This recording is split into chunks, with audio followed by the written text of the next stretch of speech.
afternoon, and thank you for choosing to spend the next hour with us. Now, today we are unpacking the difference between coping and thriving. Chat to a man who was obese but is now thriving as a personal trainer, and unlock expert face care for dry and sensitive skin. On social media, we would like to know from you, what does thriving mean to you? Whether it's in your personal life, career, or health. Share your tips on how you thrive in today's world. Remember to use the hashtag Afternoon Express in all of your comments. In the fast-paced world of today, we sometimes tend to do just what is necessary to get by, but it stops us from achieving our full potential. Joining us now is motivational speaker Lucia Dramat, who is going to tell us what the difference is between coping and thriving. Welcome back to the show, Lucia. Thank you for having me. So happy to be back. Now, when it comes to thriving versus coping, what are some of those main differences we can look out for? I think they are worlds apart. On the one side, if you are coping, you are just getting by. And I can even use the word surviving.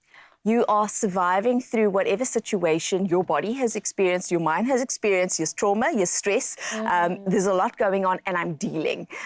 So that's coping. And then on the other side, we've got thriving. Now, thriving is flourishing. You are blooming, you are growing, you're seeing prosperity, you're seeing growth. And so they are very, very different spaces to be in. And not to confuse one with the other, please. We are about being our best selves. But at the end of the day, you know, self-preservation sometimes is key.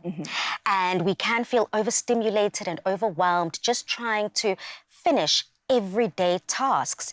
And with that, we tend to pour in the bare minimum. Yes. Now, is this a bad approach to use? I think that in life there are cycles. Now, you can't expect to go through something and then respond exactly the same to life the way you do when you're thriving. So when stress comes in, yes, you may go into a season of coping. You may have to deal with heartache, with the loss, with the different challenges that we face, and you go into the space of coping. I think being hard on yourself in that situation, that's unnecessary. You need to give yourself the space to, okay, I need to cope for just a month. I need to just figure this situation out. And then as you grow out of that, you go back into your space of thriving again. Now, in the same breath, you can't stay in a coping season. You can't just be coping forever. But you can give yourselves these intervals where you allow yourself to only cope for a period of time till you gain your strength again, and then you launch forward into your thriving season. I mean, for myself personally, just as you are speaking, it's brought up so many moments in my life where I've stopped using this nickname for myself, procrastinating Bali, when I'm going through the absolute most, or if I know I've got an exam, a challenge, or something monumental coming up, or maybe there's just too many things on my to-do list, I tend to hide away, I tend to run. And I know that is extremely frustrating for someone like my fiance, because as soon as he feels overwhelmed, he tackles it head on. I mean, fight and flight. I'm telling you, girl. Anyway, but we continue to learn and we continue to grow. For yourself, have you been able to see certain moments where you kind of have to call yourself out when you're just surviving? And how then does that feel different to when you personally, especially as a motivational speaker, are thriving? Absolutely. You know, one of my all-time favorite quotes ever, Maya Angelou, she says, my mission in life is not to survive, but to thrive, and to do so with some passion, some compassion, some humor, and some style. And I love those 4 points because I always take it as you need something to excite you. When I'm thriving, I'm excited, I'm passionate, something gets me out of bed, I can't wait to get into this day. There needs to be compassion. Somewhere my heart must be penetrated. My heart must be penetrated to move. I feel compassion toward people. My heart is not hot, or my heart is not hard toward people. And then there has to be humor. You have to enjoy life. You have to be able to laugh.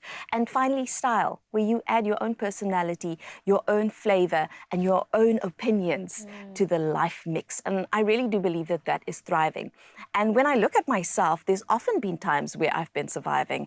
As a person that is in business, there are seasons, there are ebbs and flows, and there are moments where you are just coping and you're figuring it out. As a parent, in a relationship, marriage, a romantic relationship, there are ebbs and flows. So in multiple facets of your life, you can find yourself in coping spaces. You might be thriving at work and then just coping at home.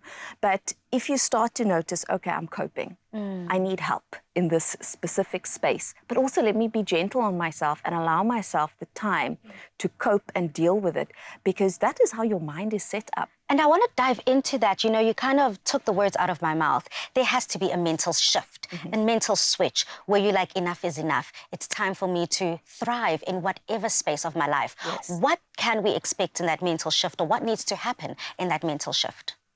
I think when you've gone through a time of coping, it's like licking your wounds. Yeah. You have to allow yourself the time to lick your wounds. Once you've licked your wounds, you can say, okay, I don't want to stay here. Now enough is enough. And you'll know it's the time because that frustration will start to rise. Yes. When frustration rises, usually I ask people, what are you doing that's new? Are you learning? Are you growing? Are you doing anything new? And they say no. And I'm like, that is why you're frustrated. Yeah. It's time to start dreaming again. It's time to start doing something new again. And it doesn't always have to be something that adds pressure. Sometimes it could just be something fun, like going for a 5K, Yes. learning to dance, going to a dance class, just doing something that gets you to learn again, but also adds a bit of enjoyment. And once you feel yourself on that upward trajectory, now you can start going for the goals. That's kind of where you want to be. And you have already started to speak about external factors, whether it's your environment, whether it's relationships. How are we able to shift those external forces to enable fertile ground to thrive? Those things are so important. Your environment has such a huge impact on your mindset, and very often we don't even realize that there are things like mirroring neurons at play, where you just spend time with someone and their vibe becomes your vibe. It's infectious. They complain, you complain. Yeah. They are happy, you start being happier. So who you spend time with and the environment around you is very important, what you expose yourself to. So if you feel like the environment is pulling you into a coping space, then okay, it's time to make some shifts. I have to expose myself less to the things that are keeping my life small, fearful, and bringing anxiety, and start opening myself up more to spaces that make me feel joyful, peaceful, and really hopeful and excited about life. And as you do those little things, whether journaling, whether going to a new book club where they read great books, whether signing up for a new class, as you start making those shifts in your environment, you will see that you are starting to shift your mindset as well. I can sit down and just unpack this further, and that's exactly what we're going to do a little bit later on in the show. Thank you so much. You're welcome. Now, I hope that this interview helped you understand what you need to do to live your best life. Get ready, because later, Lucia joins us again to help you learn how to move from just getting by to truly flourishing. But now I have some great news for the budding young bakers out there. Take a look at this. Bake more memories with Royal Baking Powder, and you could win your own KitchenAid stand mixer.